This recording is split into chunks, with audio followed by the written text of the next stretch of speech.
Salut Haverim, alors par le mérite de Rabbi Nachman Meuman, aujourd'hui on va étudier la Torah 152 du Likutei Moran. Lorsqu'une âme sainte, bon, Beit Kashrut avec tous les tzadikim, mais pour la refoua shlema de Avram ben Frecha, Avram ben Zohar, Chaya Levana Batzara, la Tzlacha de Chaim Yosef David ben Chaya Levana, accouchement facile pour Esther Shira Bat Sultana Malka. Lorsqu'une âme sainte descend dans ce monde avec les ramifications qui lui correspondent, la klipa, la carapace spirituelle, se met alors à l'entourer. Il ne reste alors qu'une ouverture vers la foi qui reste entr'ouverte, mais à cause de leur faute, à Dieu ne plaise, les ramifications sont écartées de là-bas, c'est-à-dire chassées du seuil de la foi. En conséquent, celle-ci se trouve alors dans l'incapacité d'y entrer, c'est-à-dire de se rapprocher de leur source qui est cette âme. En effet, il arrive qu'un homme soit éloigné et affaibli dans sa foi, comme le disent nos sages au sujet de la terre d'Israël, où les défunts ne méritent pas d'y être enterrés. Vous êtes venus et avez souillé ma terre.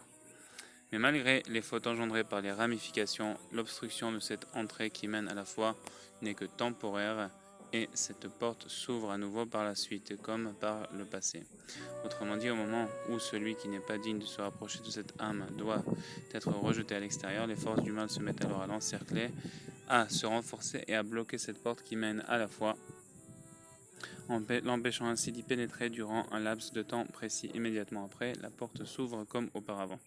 Cependant, lorsque les fautes deviennent trop nombreuses et que les forces du mal se renforcent pour bloquer la porte afin de l'empêcher d'y pénétrer, la personne indigne, on craint alors et on soupçonne que la porte ne se ferme totalement, à Dieu ne plaise, à cause des multiples écorces qui se sont renforcées tout autour.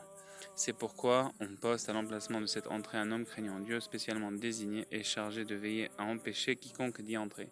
Quoi qu'il en soit, ceci sera bénéfique contre la carapace du mal qui encercle, car elle lui sera impossible de se rapprocher, de se répandre jusqu'à la porte à cause de la présence de cet homme craignant Dieu et qui se tient là-bas. Mais en faisant preuve d'un dévouement total à cette cause, à savoir que si l'on se dévoue corps et âme afin d'entreprendre un voyage en ce sens et de se rapprocher du juste, il devient alors possible malgré tout de s'attacher à lui. Et cependant, la sagesse du juste, soit sa pensée véritable, ne pourra pour autant éclairer encore cet homme, que le Saint béni soit-il, hâte la délivrance collective et générale. Consulte le Zohar, Parashat Teruma, rapporté par ailleurs par le Pardes au portique des Temurot, Sha'arei Atmurot, chapitre 2. En terre sainte, tout est rectifié. On regarde attentivement ce qui est écrit au sujet d'un voile fin déployé à l'entrée. Ce qui, à la lumière du secret qui vient d'être exposé, fait référence à cet homme craignant Dieu qui, comme un voile fin, empêche, selon les termes du Zohar, de franchir le seuil qui mène à la foi. Et cependant, l'impureté également ne peut s'y étendre en raison même de ce voile fin. Et cette idée correspond précisément à ce qui vient d'être exposé au sujet de cet homme craignant Dieu. Réfléchis bien à ceci et tu comprendras des merveilles.